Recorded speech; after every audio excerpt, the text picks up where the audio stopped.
Hey everybody, welcome back to Ready Steady Play, where today I'm doing the setup and rules video for Flick of Faith, which is a new dexterity game from Awaken Realms Light, their more family-friendly game division, but it's from the company, of course, that brought you the hobby favorites like Nemesis and Lords of Hellas and The Edge Dawnfall. Flick of Faith is a 2 to 4 player dexterity game that takes 30 minutes to 60 minutes to play. You will each take on the role of one of the gods of ancient mythology, and you will be flicking your prophets around on islands, trying to spread your divine influence. There will be 4 rounds, and at the end of each round, whoever has spread their influence with the greatest effectiveness will score the most points. And at the end of the game, the player with the most points is, of course, the winner. So why don't we take a quick look at what's in the box, then I'll teach you how to set up the game, and I'll run you through the rules. So I hope you're interested to see what's going on with Flick of Faith.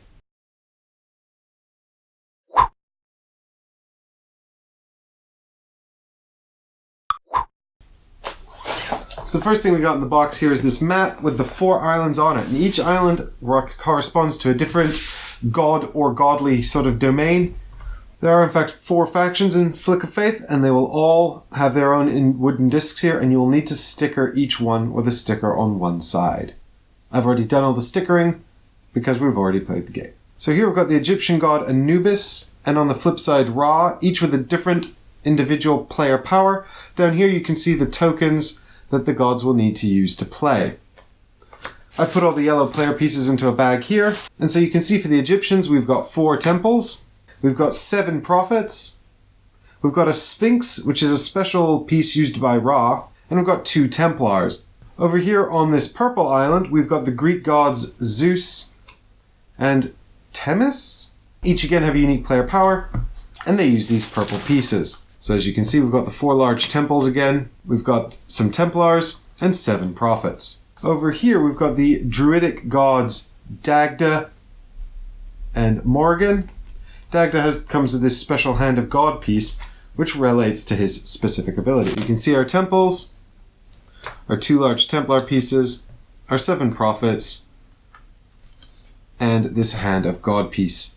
And finally, in blue, we've got here the Norse gods Tyr and Freya, and they live here on this island, and their pieces are in blue. So you can see here we've got the old Viking longhouses for temples. We've got our prophets here as well, and a couple of Templars. We've also got this heart piece that Freya uses for her specific player ability. This is a refuge. This is where discarded pieces go. This is the first player marker, used to know who's the first player. And this is the Tornado and the Jungle King, which are part of the deck of laws. These are victory points. You'll use these to track the victory points awarded to each player every round.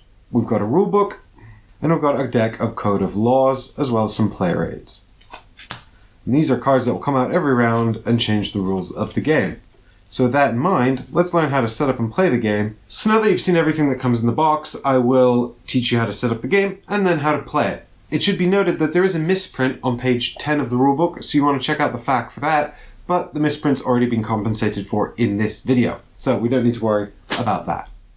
So let's check out how to set up the game. So here I've got the board set up for a 4-player game. In a 4-player game, each player picks one of the gods and then sets up next to their respective islands. The manner in which you decide who gets what god is entirely up to you. Once you've selected your god, make sure you take the pieces that match the bottom of the god sheet. Some gods have an extra 3rd piece, which relates to their specific power, while others do not.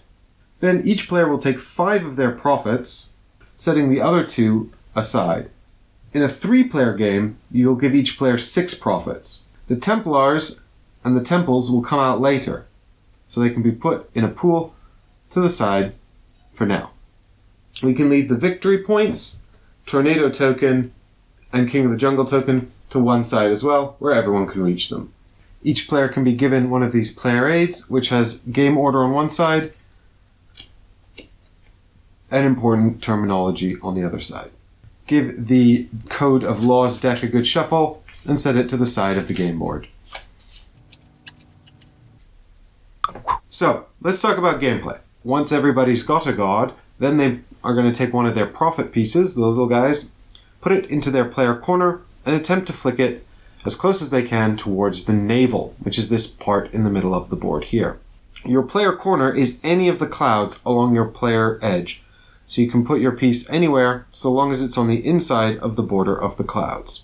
Every player will then flick their profits simultaneously, and whoever winds up closest to the middle of the navel will get to be the first player. They'll be given the first player token, and you're ready to start the game. In a 2 and 4 player game of Flick of Faith, you'll play 4 generations. In a 3-player game, you'll play just 3 generations. Each generation is a round of play that's divided into 3 phases. It starts with the council phase, then the mission phase, and finally, the worship phase. In the council phase, we'll decide on a new code of law card, which is going to fundamentally change the way the game is played. Then in the mission phase, we'll conduct the majority of the gameplay in turn order, and then in the worship phase, we'll score points based on the outcomes in the mission phase. After we've scored points at the end of the worship phase, we'll do a quick cleanup, and then we'll start the next generation. So, first, let's talk about the council phase. The council phase is very simple. It begins with this deck of cards here, which are the codes of laws. Each of these cards fundamentally change the game state or the game play in some specific way. So we're not going to go through what's on the cards, but hopefully after this video, you will understand how to implement them fairly intuitively. What's important is how the council phase actually takes place. In the council phase, we're going to reveal 2 cards from the deck. Every player is going to read the cards and decide whether they want the top card or the bottom card to come into effect this round. Then, we'll all stick our thumbs out, and then we'll have a countdown, and then simultaneously vote.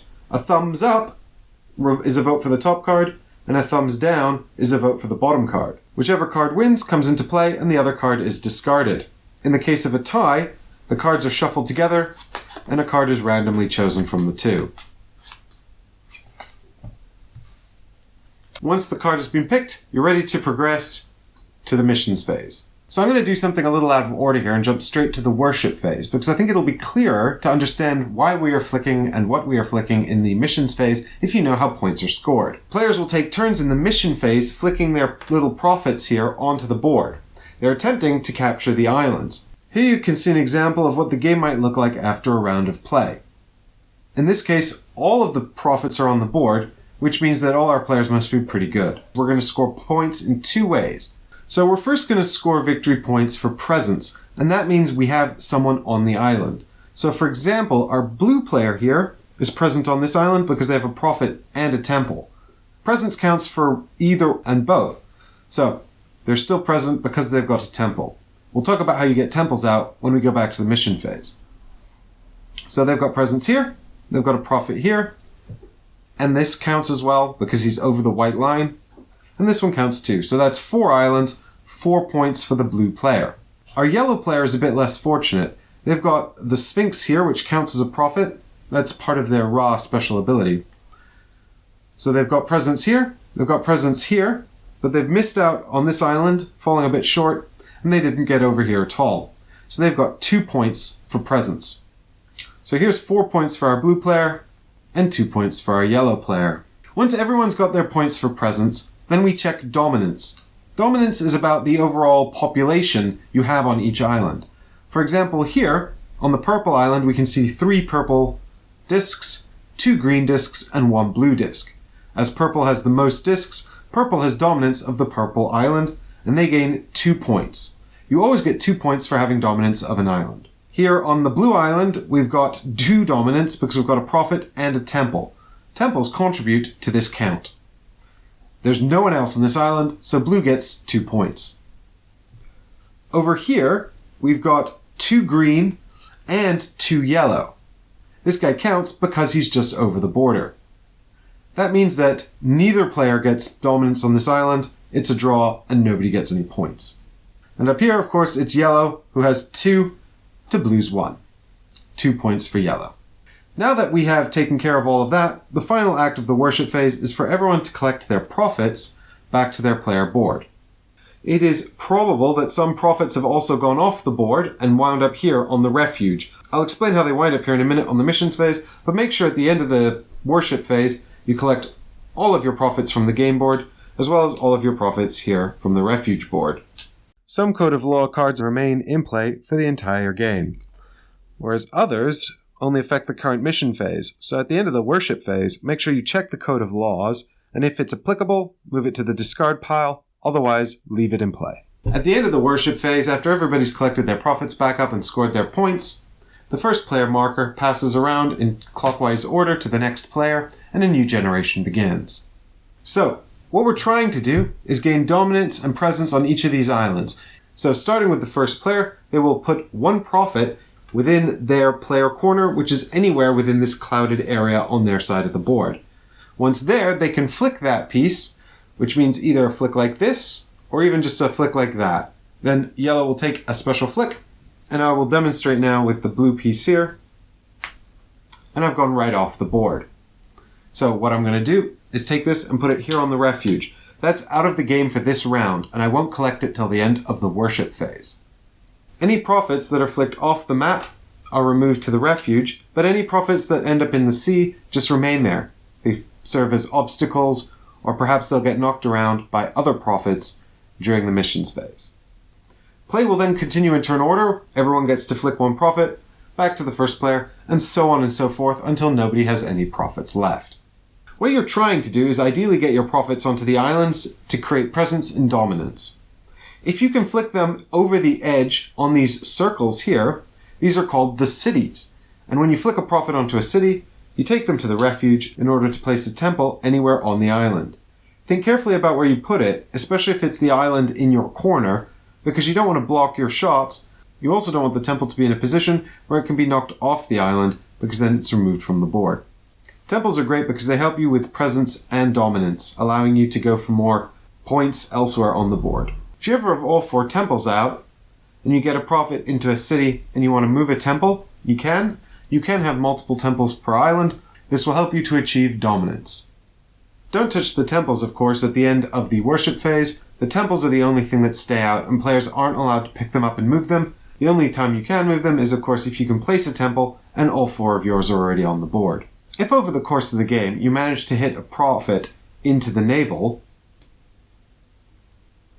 then you score 1 point for every island where you have presence. So for the case of the blue player, that's these 3, because they have a profit on both of these islands, plus a temple over here.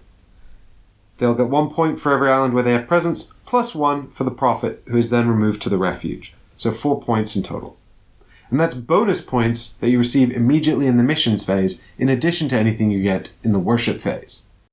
Whoever has the most points at the end of the game is the winner. In the event of a tie during endgame scoring, the player with the most temples on the board is the winner. And so now you pretty much understand all you need to know to begin playing Flick of Faith.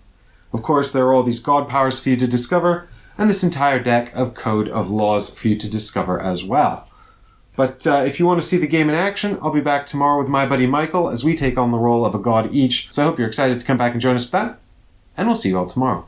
Thanks for watching.